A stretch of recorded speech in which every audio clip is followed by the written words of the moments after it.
Tell me, baby, something. So where is my mother?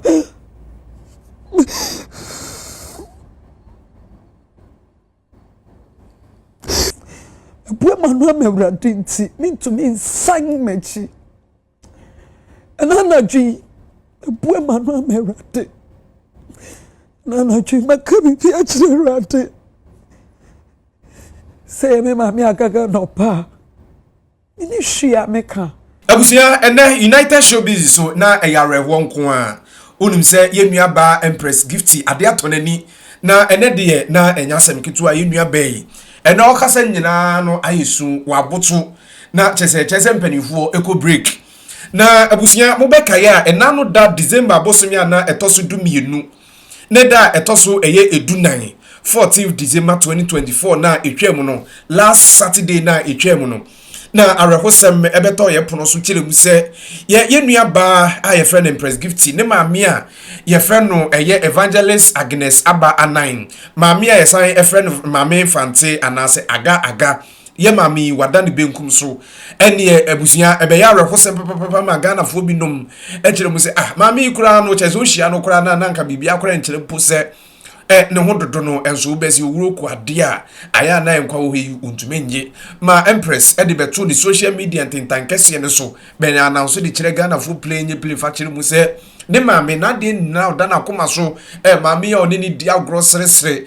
one etu chese maame no ho asere pa ya maame oda o screen so yi adan benkun so ne Empress e be na so ye wo ni social media post e da o screen enchain na ni asame no so baaye no be hwa adefo ne adofo ne creative art in bibli na so akoni fie wo hu akwakochia no ama no ede ya konsem ene arechiche nsem so de amaye nuaba ejinu mu se nyankopon a o ma no ono na asanje se bia buru owuo krade a enkwa wo ntumi nyinti ne maame no ono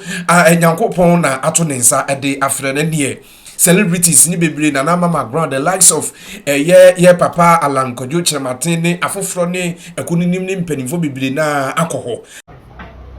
You used to juke via the moon and the sister. As you used to juke. And I'm smelling a million people. And I'm quite a million people. And what's the name? Ask me. Now say, I'm here to me, wrapped up with me as a tundra. We say, this is the cry. I think we are not okay. Empress, no, coordinate, have you. Then cook will be said to your home. I won't keep you in it.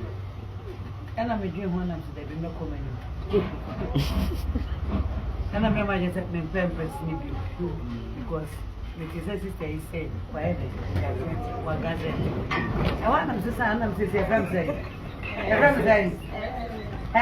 from saying, remember some who's a walk away. Maybe I would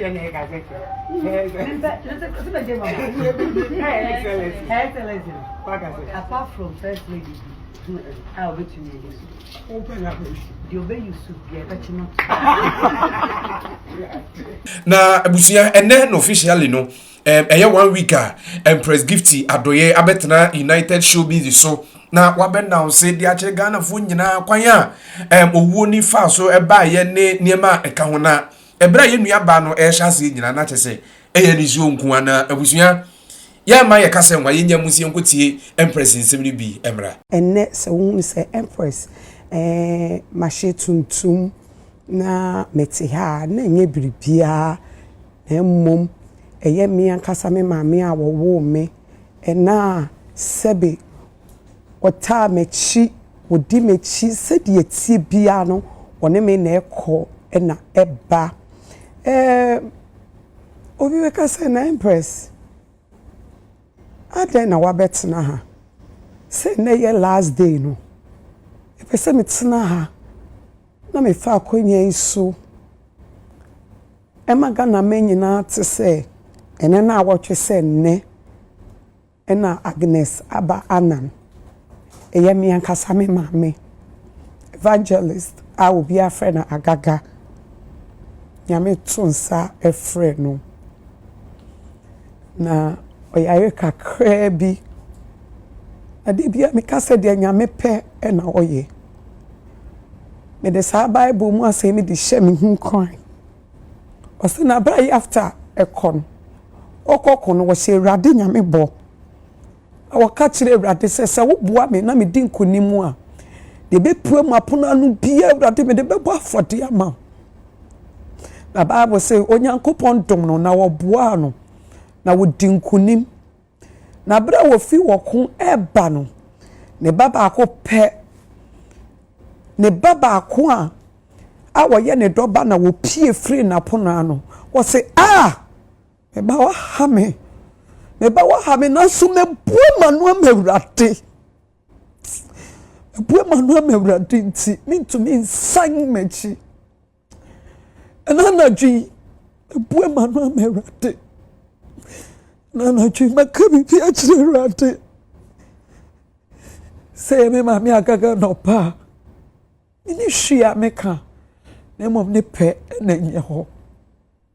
ye kama me mame ye mame ye ka enna my mother is a mother, my spiritual mother, my confidence, like she's everything to me. Maybe I remember United Showbiz, my mom will pray for me. Tell me, baby, somebody say, where is my mother?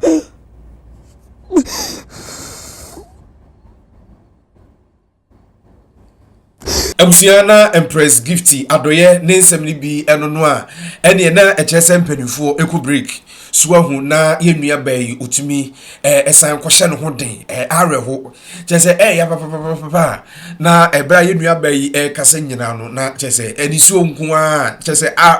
menim de menkampo biema abaye areho sema eberepam no aye no nhyehyeye ne de to aso bia no ye de bebeto eye adofo ne ahwefo a omo channel we so na onim se ebra mane no nso anase eye asem no anase wo ni ba ye no nso mosonfo dankwasi prince ye de news ni breaking ni nyina no ye de abere akọ previous video no agbohu entire story ni nyina no na nso wahu de eko ene de ba na chese abusua na enyasem ketu akora ewo United Television so a na ni nyina mosonfo dankwasi prince ye ni edi akire bekoso ede ye ni edi akire de betofom bia ba na ebe mahwefo ene atifo ehu de eko mesere so ba no subscribe na before mekra mo amya meka mfo Caresse Company Limited in Dro friend is Amisha ana zaaje capsules di ama say infection bacteria bi abegi ni pedua na kenten so ba edum fichi kwachi a wote ya wote pains wasifidua no bro no so obia no eto nkase wa ko fichi kom moja nkeche se eba eflu ewo hunsebuo no eba toto to bo hu se eba kakra na ejai 2-3 days na chese emba biemu a empanifo tirim se ebetu abegya of fibroid ya de kwaje empanifo ndro bi zare misha ne zaaje capsules infertility ulcer prostate problems oba bi wo hana tinka wo chire oba entrama ode buama enkasent emo ase kwaje empanifo ndro bi tatashpa ni pe di ho dance na hindi heba misha no eba malaria fever typhoid diabetes o blood pressure ne yade a etai kosora wadru eni hindi heba misha na wo ye be ma afo aso femme se omozama capsules dro tatahwe no kura ni nyankopon anim no bonsam atiko boys girls ni di ho dance pa tituru ne mema no hwia dance gufom se ebesisi yade sexual witness low sperm count yade ababeja osodo yiro komchu akanchi ma girlfriend ekompem tim keja na ho asane agufom sisi ya untumi frame match ni ntumi mmoni ya zaman capsules be di ho dance na edroi FD ahwem agiatum se